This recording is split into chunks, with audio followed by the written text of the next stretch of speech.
Hey, good morning, everyone. It is time for a little after 9 fun here on Facebook Live, on our website, Instagram, wherever you're watching. I'm Mike.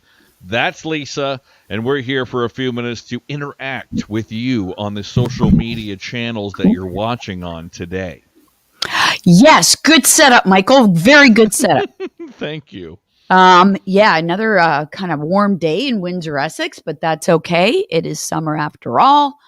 What do you have planned today? Anything big? Well, I got a Tiger ball game to watch today, 2:05 against the Texas Rangers. So I'll be watching that or listening to it, depending if I'm outside or not. I haven't decided whether I want to be out there or not today in what I feel like it should still be a heat warning. Yeah, I mean, I can tell the humidity isn't as high, but it's still there, right? It is still there. So yeah, that's bothersome. Okay. All right. Expecting some rain this afternoon, some storms tonight, perhaps, and more rain. So we'll keep an eye on that. Listen to AM800 throughout the day for the latest on that. Now, yes. I have a question. Question. Have you ever wondered why and how? First of all, why some TV shows are on TV in the first place and how they remain there, meaning somebody's got to be watching them, right? Mm-hmm. I was flipping through the channels the other day and I came across this Naked and Afraid. Have you ever stopped to watch that? I have not, but I've heard of Naked and Afraid, yes. And I thought, okay, I'm going to stop here and I'm going to watch and I'm going to see what the appeal is. Why the hell people watch this show? Okay. Yeah. Why are people watching Naked and Afraid, and why are people naked and afraid? Like, what's the premise of this show? They're out in the wilderness without any clothes. That's kind of the whole deal. Yes, okay. Which is weird. Sometimes it's a man and a woman. Sometimes it's two men. Sometimes it's two women. But essentially, they are naked. And they're afraid because they're afraid. I don't know. I'd be afraid mosquitoes would get me wherever, you know. But I'd be afraid of somebody seeing me naked. Is there nudity on this show? Or are things blurred? Is that how they do it? Yeah. I have a coughing fit going on. I don't know if I can do this. Hang on. You talk. Okay, you cough away, and we'll talk Naked and Afraid. Has anybody else seen this show? I mean, it's been on, it seems like a long time. I've never watched it. I've heard of it, but I've never watched it myself. Now I'm a little curious. I might have to check this thing out. Maybe before I watch the Tiger game today, I'll watch Naked and Afraid a couple episodes and get the feel, get the gist. Okay, I'm going to cough and talk at the same time. Cough and talk, cough and talk, cough and talk, cough and talk. Lisa on After 9, cough and talk. Cough and talk. Okay, so two guys naked, blurred. Okay. Now, are they together, like they're doing this together, or one's on one part of the wilderness, another guy's on the other side, or, yeah, they're doing things together. Okay. They're in the woods. They need food. They need to survive. So they got nothing. They got nothing. They're naked. They're afraid. They're hungry, and they're getting eaten by bugs. But they do have an axe for some reason. Where do you keep your pants? Axe? No pants, but an axe, okay? Be careful with that axe. One guy says, hey, look up in that tree. There's a bee's nest up there. I bet there's honey. Oh, God. What we should do is chop the tree down. If we chop the tree down, the bees will all go and we'll have access to the honey.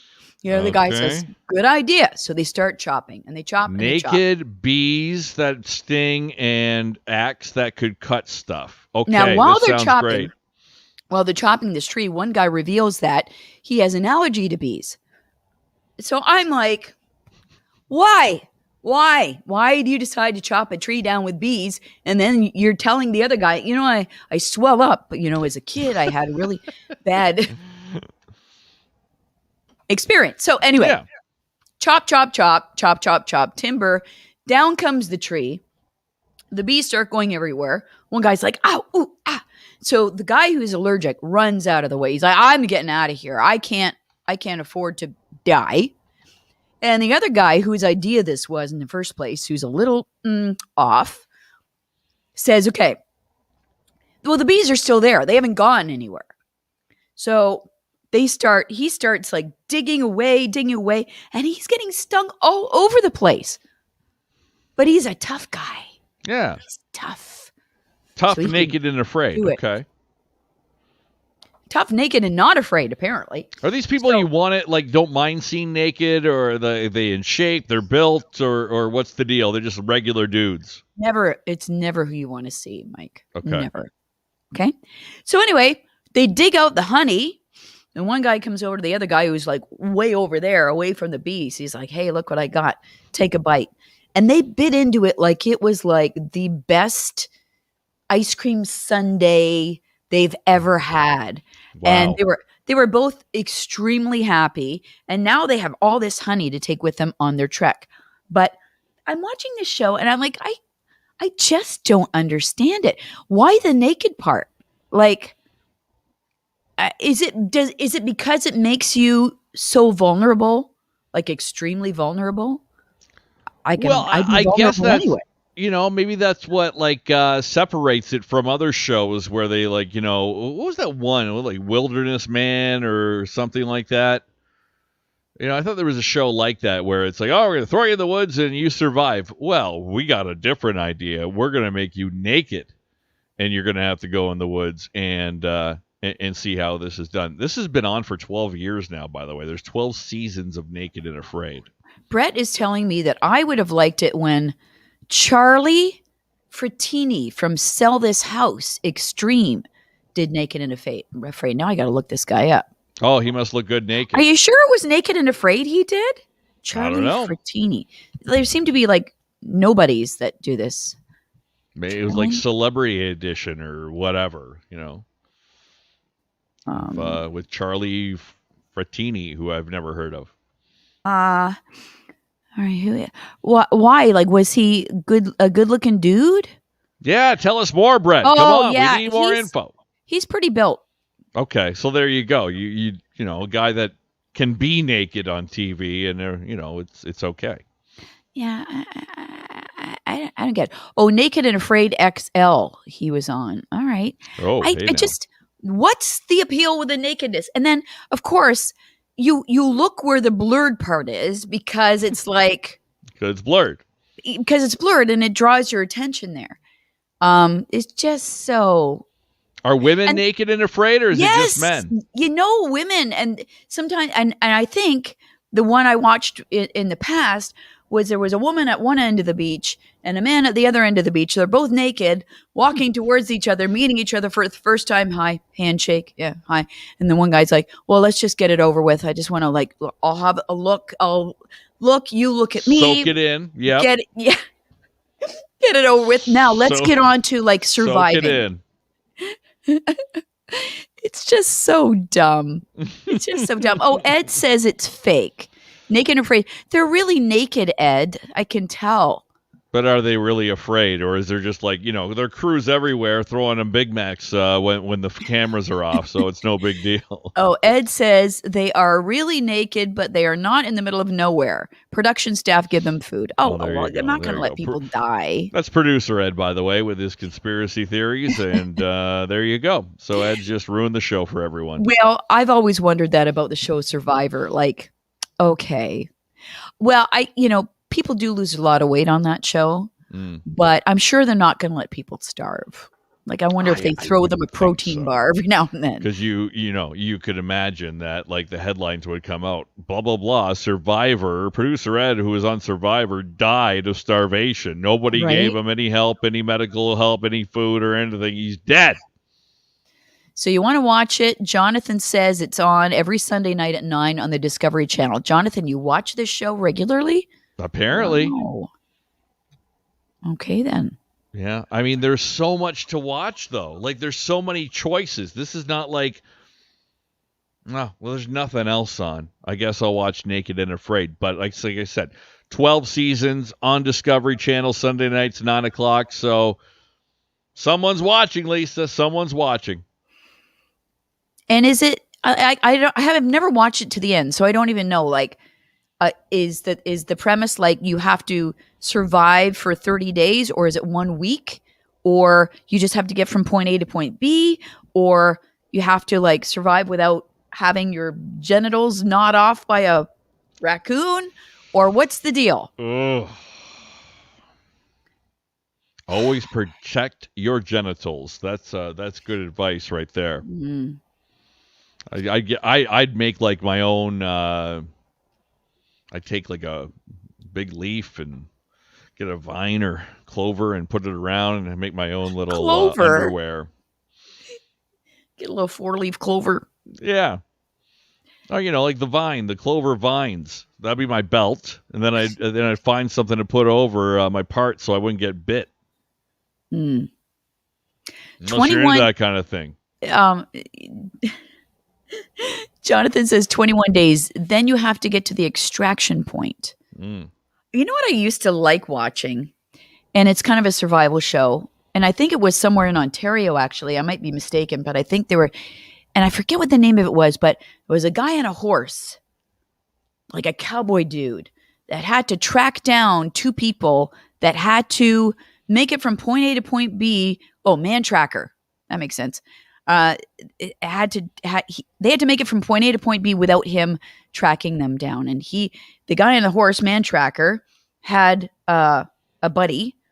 It was like his assistant, and they would try and find these people. And I think it was in Ontario, actually.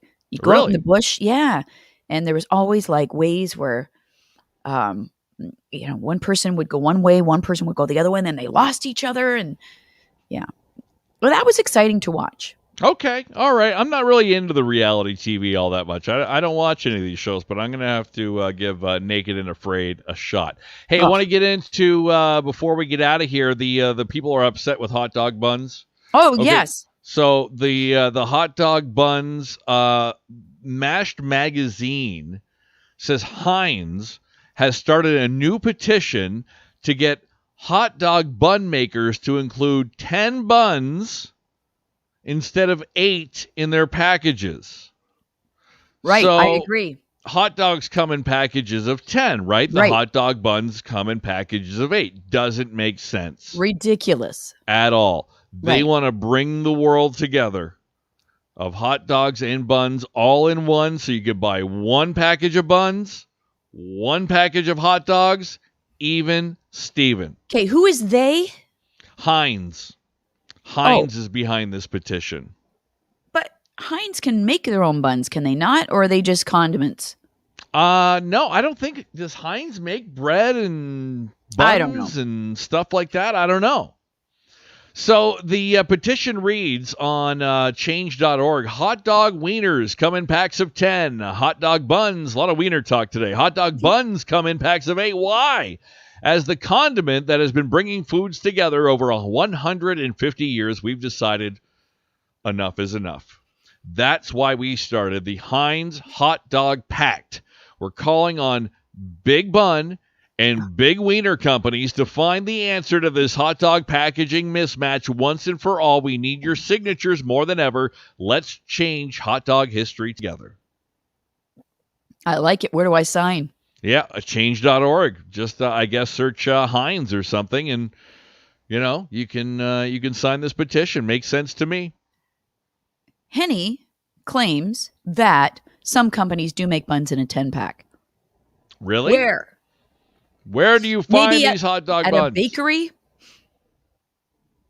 I don't know. But yeah, I mean, really, they would be wise to do that, because if you're at a grocery store, you pick up a pack of hot dogs, then you go to the bun aisle and you're looking at the buns. Would you not pick the pack that has the 10 over the pack that picks the 8? Yes. Right?